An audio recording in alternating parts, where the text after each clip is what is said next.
Okay, so on this week's Ask the Expert, we've decided to take a little bit of a different tact, and we've actually got one of our own members of staff in on this just to share his experiences. He's been in the industry for quite a long time. And what I'd like to do is obviously, Mark Silver is his name, and he covers Northern England for us. And I'd just like him just to introduce himself, tell us a little bit about yourself. I know you've got a bit of a story to tell, and then go from there. Thanks, Mark. So I cover the north of England for Optelec. From my accent, some of you will notice that I'm not actually from the north of England, but I was born on the south coast. But I married a lady from Yorkshire, and we ended up here. So been up here for a long time. Moved up here in '91 when I got married. So been in Yorkshire for a long time, 30 years. 30th wedding anniversary coming up. And oh wow. And then I was used to work for the Ministry of Agriculture in the agricultural research part of it. Did a lot of that around. Last job was in New York, working for the Pesticide Safety Directorate, and then decided to start my own business. And it was really as a result of my father-in-law had macular degeneration. He was looking around for something to help at all. Couldn't find anything to start off. We were looking around for him. And then we found a product from America, head-mounted magnification system. And we went over there and got UK distributorship. And I left my work for the ministry and started up the company. Excellent, excellent. So it was a head worn, as in, so obviously it was like a magnifier type thing. So it's almost like things have come in full circle, because obviously wearables is kind of a big thing at the moment. So yeah, exactly. I mean, but this was like a huge device. So it was very heavy and very big. It was actually miniature CRTs. That's how heavy it was. Really? Wow. Before LCD screens came out. But it did really work for some people. It was a small group of people it was really good for, and the weight and the physical parts of it was a bit of a downside. But from that, we branched out into other products, brought over enhanced vision products from America for the first time, etc. And I did that for about 10 years with my own company. Yeah. Wow. And then how did you get into the role that you are now with Optelec? Basically, the company at the time, which was a Telesensory, they basically bought out my company, and then I went to work for them as part of the deal, and then that transferred. They were bought out by Optelec, and so I've stayed with the company ever since. I've been with the company now for about 20 years. Wow. Well, not quite. No, sorry, not 20 years. About 10 years. Together with the 10 years I was on my own. Yeah. And presumably you must enjoy it because you've stayed in the industry. And I think everybody that works in the industry has sort of similar thoughts on it. But the fact that, obviously you're able to make a living, but also make a difference to people's lives. And you kind of see it firsthand, particularly in the work that you're doing. Well, it was weird actually, because before I started up my business, I thought, I don't really want to be face-to-face dealing with the public and that.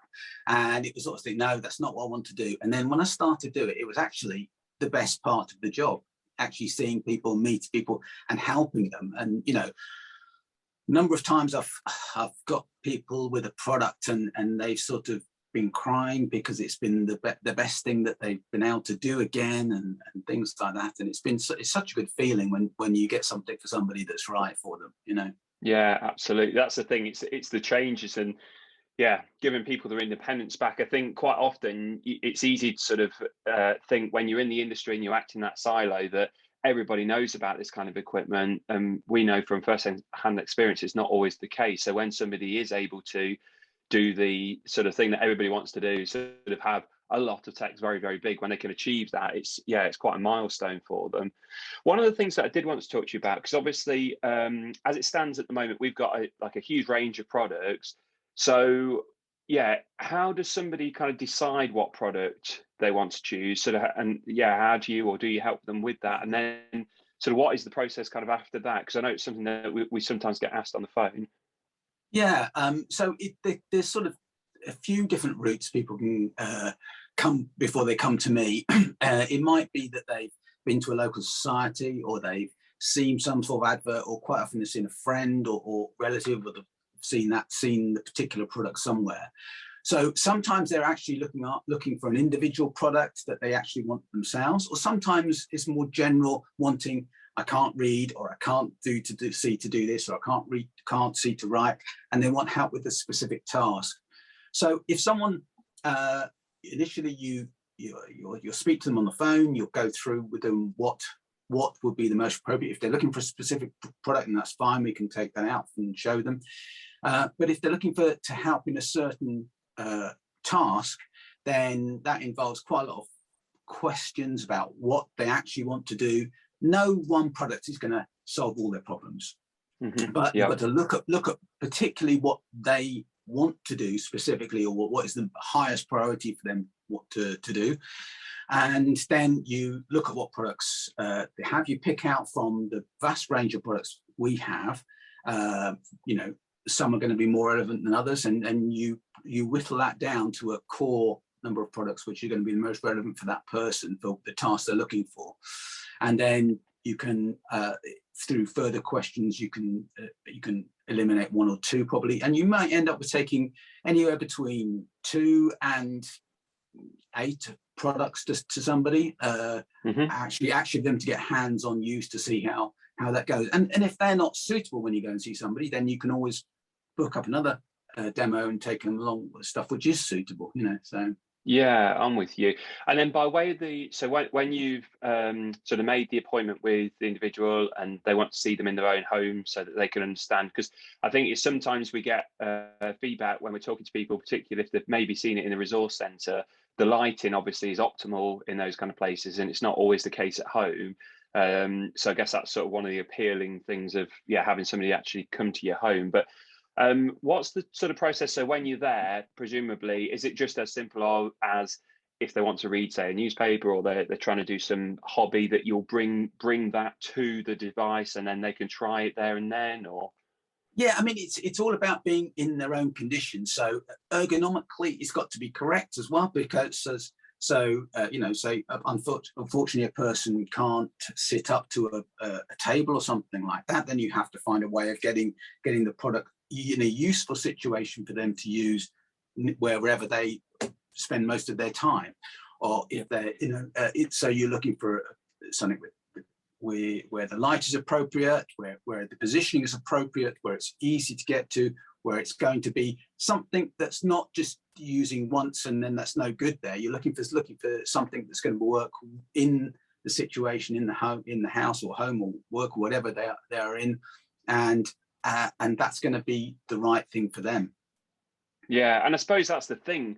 The equipment, we know people keep them sort of for 10, 15 years kind of thing. So although it's kind of a tool to achieve what they want to, it becomes kind of like part of their home. So as you've just said there, it has to, because some of the equipment that we have is very, very large, but then it's quite nice. It's a good time to be alive for this kind of stuff, because obviously you've got the portable stuff that you can carry around, but then like the transportable sort of in between. So if somebody is struggling for space, there is something that's available that they could still achieve what they want to achieve, but with kind of limited space. And then obviously if space isn't a premium and then they've got plenty of room, then having like say a full-size CCTV is probably not going to be a major issue. So okay, one thing we haven't talked about, obviously this is sort of going to people's homes and showing them equipment, but quite often people might want to see sort of all of our range, or they might want to see sort of other companies, see what they offer, and obviously events play a role in that, and it's not something we've been able to do sort of during the last year, but obviously that's starting to change now. How do you see kind of like events fitting in sort of like the decision process, if you like, for an individual? They could be very valuable, where people can go and get, because with all of these devices, that's why we do a home demonstration, is actually most of them you cannot tell if they're going to be useful unless you actually get your hands on them and get in front of them. So exhibitions are really good for that, where you have quite big range of products you take along to an exhibition, and people can try out all sorts of different things very easily. After COVID, we've been doing that mainly on an appointment basis. So still at a society, still at a venue, but people are coming along and doing that where it's a one-to-one with no one else around, which actually works very, very well. And I hope that's going to carry on going forward even after COVID. But we also do more general exhibitions where people can come along and there's going to be a few different suppliers there, or different types of products, and people can have the opportunity to go around, try different things, and see how they get on with any of them, and see if they're some are more suitable than others. So yeah, that's a very good system as well. I mean, that's sort of a hybrid between actually going to a society where they've got some equipment and seeing that, which can be a first taster. And even some societies where they do home visits take out a certain amount of equipment for people to see and get an idea of, is the principle of this going to work for somebody? And then if you get, okay, the principle's correct, we can go forward from there, and then that opens up the idea of a range of different products which might be suitable, and then you go from there. Go there. I know we've used that word a few times, and just for those that maybe don't understand what we say when we're saying society, so there are local organisations sort of dotted around the UK, and like Marcus said, he covers kind of the north. So if you've got a local societies, it's well worth getting in touch with them, because often they will hold these events. And then there's obviously large organisations that hold even bigger events that gives you an opportunity to go and see those. And I think for us, it's, as you've said there, it's a great way for us to go and see people, but also see a lot of people kind of all in one day. So even at the appointment sort of situation, you're going to see a handful of people. And I think it's fair to say, even though you've been in the industry for such a long time, every day is a school day kind of thing. So there's sometimes people will mention things that have not cropped up before. I think there was somebody the other day that we had that wanted to do some sewing on a sewing machine. And quite often, I think it's quite common for us to get people that may be looking to sew, so they would need a camera kind of in front of them, and then they can see it on a monitor. But with a sewing machine, there was a lot of kind of like logistics involved, because obviously, as you've said before, where's the sort of footprint of where the machine can be, and can the angle of the camera be? And I think since I've been here, I think we've had a couple that have wanted to use like metal or wood lathes. And using magnification in that way. So that's good. Excellent. And there are it's usually some form of solution for a problem. It might involve quite a bit of thinking about and using some different products. We have a very big range that's not even all in the catalogue, and so there are some off-range products which we can use to help solve specific issues. Yeah, I'm just thinking people might recognise your voice from your problem solve videos. I know you've done a few of those for us. Yeah, that's right. Yeah. You're a YouTube star. Not quite. Excellent. Brilliant. Well, thank you very much. I really appreciate that. And I hope that gives everybody a bit of an understanding. And it's good to hear sort of Mark's story there of how he sort of came into the industry. I think that's kind of a common thing. It was certainly for me when I came in, it was a similar sort of thing. Somebody that I was working for at the time, his mother, it was the same thing.